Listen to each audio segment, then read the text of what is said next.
La définition du répertoire national des certifications professionnelles, c'est une pratique professionnelle de soins esthétiques qui porte précisément sur des personnes fragilisées.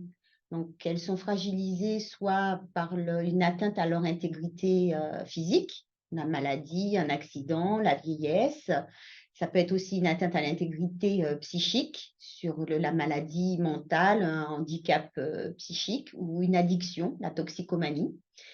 Et enfin, une détresse sociale avec la précarité, les personnes en détention également. Ça intègre des représentations du corps qui sont spécifiques à voilà, une personne dans un groupe. Il y a des références culturelles, des références de milieu d'appartenance. Les socio-esthéticiens, esthéticiennes vont pratiquer ce soin. Ils ont une double compétence, à la fois esthétique, parce qu'ils ont un diplôme d'esthétique au départ, et puis après, ils vont compléter avec des compétences qui sont plus spécifiques, qui vont leur permettre d'exercer dans un milieu professionnel, médical, social ou médico-social, avec une formation certifiante d'un an qui est complémentaire du diplôme d'esthétique.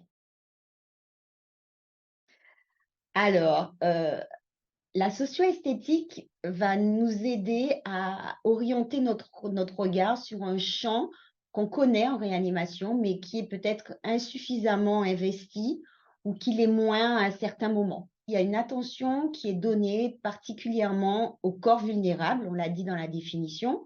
L'idée de prendre soin, donc ça, c'est pas étranger à la réanimation, mais c'est de soulager et d'embellir ce corps vulnérable, de prendre en compte les émotions et de considérer le patient dans son humanité. Donc, tout ça, ça nous parle en fait en tant que soignant de réanimation. On ne peut qu'être favorable à cette démarche-là. Le patient lui-même va être un objet d'attention. On va avoir une relation qui va être développée à son égard, qui va enlever des rapports de force, donc pas de rapport de domination. Donc, c'est aussi des sujets pour lesquels on est sensible en réanimation.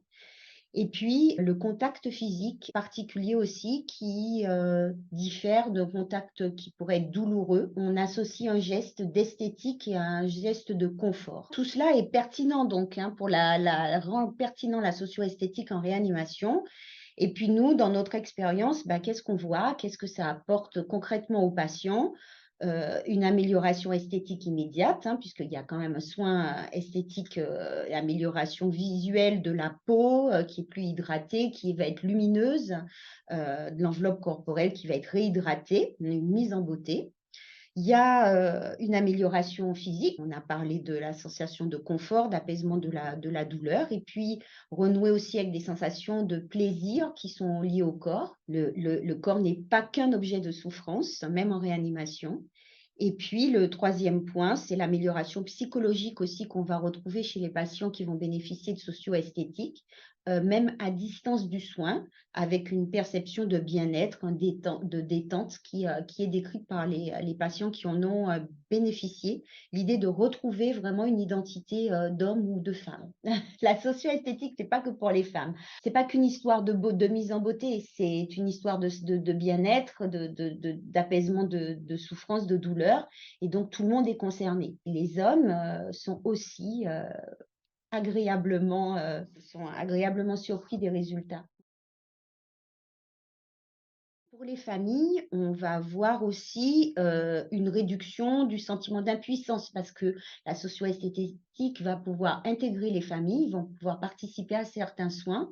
Et quand on a des familles notamment qui sont un peu stressées, ne pas trop trouver leur place dans une chambre de réanimation, eh bien, les faire participer à ce soin, ça va les aider à se sentir utiles pendant le séjour de leurs proches. Ils vont expérimenter un moment agréable, le plaisir de partager ce moment avec leurs proches. Et ça aussi, ça peut participer à réduire tous les effets qui sont maintenant bien décrits dans la littérature d'anxiété, de dépression qui sont ressentis par les proches des patients hospitalisés. Pour nous soignants, ça a aussi un impact parce que ça il y a une fierté de sentiment d'accomplissement professionnel, de se dire, bon, ben voilà, on fait du bien et les soignants qui participent, bon, ben, le font avec le sourire.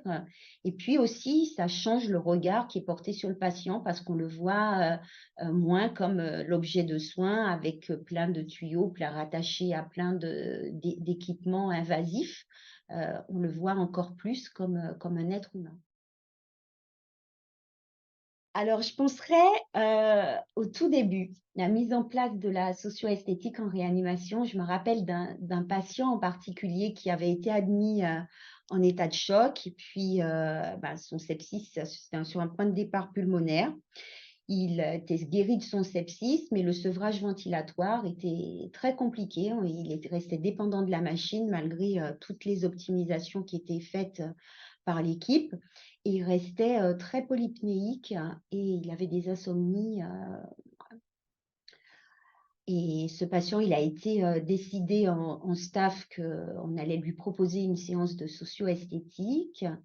Et au bout de 20 minutes, la socio-esthéticienne, donc il a accepté, bien sûr, et au bout de 20 minutes, la socio-esthéticienne, elle est partie, mais sur la pointe des pieds de la chambre, parce que ce monsieur qui, voilà, ça faisait 3 jours qu'il dormait pas, eh bien, il s'était endormi, mais comme un bébé, et on a mis les moniteurs sur silence pour le laisser récupérer. Tout le monde avait le sourire, regardait un peu dans la chambre, le regardait dormir, et puis il s'est réveillé. Et puis après, au décours de tout ça, il a pu avoir une extubation qui a été un succès. Et vraiment de voir à la fois ce monsieur qui était content d'avoir réussi cette extubation et l'équipe aussi qui souriait, tout le monde en parlait, tout le monde venait le voir. Et ouais, c'est une belle image qui reste. Mm. Oui, alors, est-ce que la socio-esthétique sauve des vies? Bon, je ne sais pas si elle sauve des vies, mais en tout cas, ce qui est important pour nous en tant que soignants, de se dire qu'il faut travailler, étudier l'impact de la socio-esthétique en réanimation. Donc, nous, on a l'expérience d'une étude qu'on a pu publier qui portait sur 297 patients qui ont bénéficié de séances de socio-esthétique. Et finalement, quand on regarde un peu les résultats qu'on a obtenus sur cette étude, on se rend compte que les patients, ils ont jugé que le soin était utile, ils étaient très satisfaits du soin, mais aussi il y avait une diminution de la douleur de façon immédiatement après le soin, mais aussi de façon durable, plus d'une heure après le soin. Donc, c'était quelque chose qui pouvait continuer à distance de la séance. Et puis, une diminution du stress. Alors, quand on voit les effets qui sont étudiés du stress sur l'organisme, on se dit que voilà, cette approche par la socio-esthétique, en diminuant l'anxiété, en diminuant le stress du patient, ça doit avoir des effets sur la santé, tout simplement. Et donc, il faut poursuivre les études dans ce champ-là parce que effectivement, c'est une belle piste qui s'ouvre à nous de pouvoir aussi soigner, guérir, pourquoi pas, à travers ce type d'approche. Comment on structure les choses pour pouvoir se faire entendre et convaincre au-delà du service. Donc, il faut vraiment mener un projet en ayant déjà réfléchi aux objectifs qu'on veut atteindre. Donc, est-ce qu'on veut des vacations ou est-ce qu'on veut quelqu'un qui va être là tout le temps? Dans nos structures actuelles, c'est compliqué d'embaucher une socio-esthéticienne parce qu'on n'a pas de statut hospitalier qui correspond à cet exercice-là. Donc, on a deux profils. On a des aides-soignantes qui avaient déjà des formations d'esthétique qui veulent approfondir et qui peuvent faire donc cette formation complémentaire diplômante qui est faite par exemple au CODES à Tours, qui permet d'exercer en tant que socio-esthéticienne, mais sur des grilles d'aides-soignantes. Après, il faut vraiment il faut des études en fait. Il faut se baser sur des critères scientifiques pour montrer que ça marche. Pour convaincre, il faut en parler autour de soi. Il ne faut pas que ça reste dans le service. Donc, quand on est en DMU ou en pôle d'activité, il faut en parler à la gouvernance du pôle, à la direction aussi, notre expérience, c'est que voilà, on est soutenu hein, par les équipes de direction parce que voilà, ils ont compris, on communique les résultats et ça permet justement d'augmenter l'adhésion des directions à ce type de projet.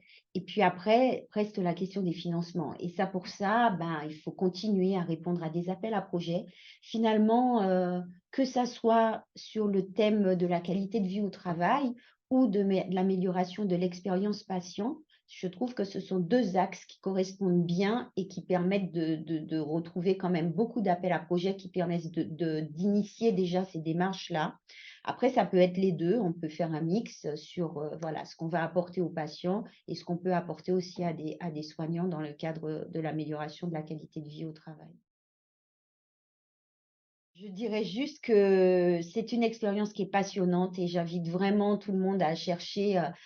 Alors, il y a la socio-esthétique, mais il y a aussi d'autres moyens. Mais je crois que vraiment, pour boucler la boucle de notre devoir de soignant, de notre prise en charge globale des patients, on ne peut pas se dire qu'on prévoit des services de réanimation sans ajouter cet apport complémentaire du bien-être et puis de l'amélioration de la santé à travers ce bien-être.